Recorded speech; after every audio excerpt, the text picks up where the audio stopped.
8월 26일 비트코인 생방송 시작하도록 하겠습니다. 오늘 제가 가져온 거는 하락 깃발 패턴이에요. 하락 깃발 패턴이고, 또 어떤 사람들은 뭐 N자형 패턴이라고도 얘기하죠. 그죠? 이 하락 깃발 패턴도 원래는 이제 패턴에 대한 설명은 내려온 폭만큼 상승 채널을 만들고 나서 그만큼 떨어진다, 뭐 이런 패턴의 일부분인데, 실제로 제가 이 패턴을 가지고 매매할 수 있냐라고 물어보면 매매가 좀 어렵다라고 항상 얘기를 합니다. 왜냐하면 기술적 매매에 트레이딩을 한다고 했을 때 가장 하지 않는 매매 중에 하나가 뭐냐면 이런 상승 채널과 하락 채널 이탈 시 매매하는 방식이에요. 사실은 이런 매매를 아마 하는 걸 보시는 분들도 별로 없을 거고, 이렇게 매매를 해야 된다라고 배워보신 분도 별로 없을 거예요. 그만큼 이제 상승 채널이나 하락 채널의 이탈을 판단하기가 굉장히 어렵거든요. 이게 조금만 이탈했다 또 다시 빠지는 경우, 이렇게 했을 때 이 하락 채널을 이게 이탈했다고 할 수 있느냐, 이런 부분에 대해서 트레이딩이 굉장히 어렵기 때문에 깃발 패턴이 트레이딩에 적합한 패턴은 아니다, 이렇게 생각을 합니다. 그래서 깃발 패턴을 가지고 트레이딩을 하자, 이런 얘기가 아니라 깃발 패턴에 대한 이해가 좀 필요하다, 이런 얘기를 드리고 싶어요. 깃발 패턴이 뭐냐면 큰 하락 이후에 이제 상승 채널로 그리면서 이제 올라가는 패턴이잖아요.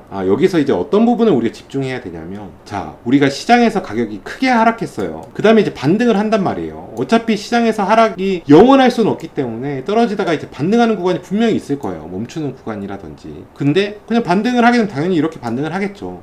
근데 이게 왜 문제냐, 왜 이게 하락하는 패턴이냐, 여러분들이 트레이딩을 어떻게 하냐면 하락을 하면 할수록 매수 심리가 살아나죠. 일반적으로 보통 그렇습니다. 물론 하락률이 점점 커지게 되면은 이제 투매도 발생하긴 하지만, 기본적으로 고점에서 떨어지는 큰 하락이 나오게 되면 항상 매수 심리가 살아나요. 그 이유는 며칠 전 가격보다 지금이 훨씬 싼 가격이기 때문에 사고 싶다라는 생각이 들 수밖에 없습니다. 그러니까 일반적으로 큰 하락이 나오게 돼서 이렇게 조금씩 상승하는 부분은 개인의 매수 심리가 영향을 미친다는 거예요. 그러니까 하락을 하고 나서 사고 싶은 개인의 투자 심리가 반응을 해서 시장에 조금씩 매수 심리가 살아나다 보니까 이런 식으로 깃발 패턴으로 상승을 하게 되는 겁니다. 이 개인이 매수 심리가 살아난다는 거는 좋은 의미가 절대 아니거든요. 시장에서 상승 추세가 시작될 때를 보면은 개인의 매수 심리가 살아나면 시작되는 경우가 없어요. 개인의 매수 심리는 항상 고점에서 살아난단 말이에요. 그래서 이렇게 개인의 매수 심리가 살아나는 구간은 결코 좋은 구간이 아니다, 이런 얘기입니다. 하락 깃발 패턴을 가지고 사실 매매를 꼭 하자, 이런 얘기가 아니에요. 만약에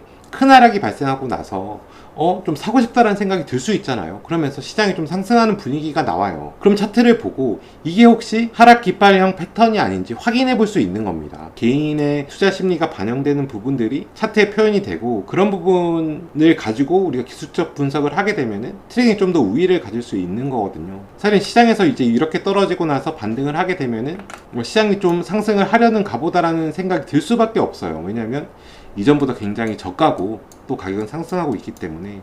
그래서 그럴 때 항상 주의가 필요하다, 이런 말씀을 드릴 수 있을 것 같아요. 이런 구간에서 이제 깃발 패턴을 이탈하게 되면은 위험 신호라고 생각을 할 필요가 있다, 그런 말씀을 드릴 수 있을 것 같습니다. 그다음 두 번째는 하락 깃발 패턴을 무효화시키는 구간이 언제냐. 이게 하락 깃발 패턴도 지금 이렇게 꼬리가 나오잖아요. 그럼 또 올라가면 또 꼬리가 나올 수가 있는데, 이렇게 단순히 추세선을 이탈하는 거 가지고 이제 하락 깃발 패턴을 돌파했다라고 보기 좀 어렵거든요.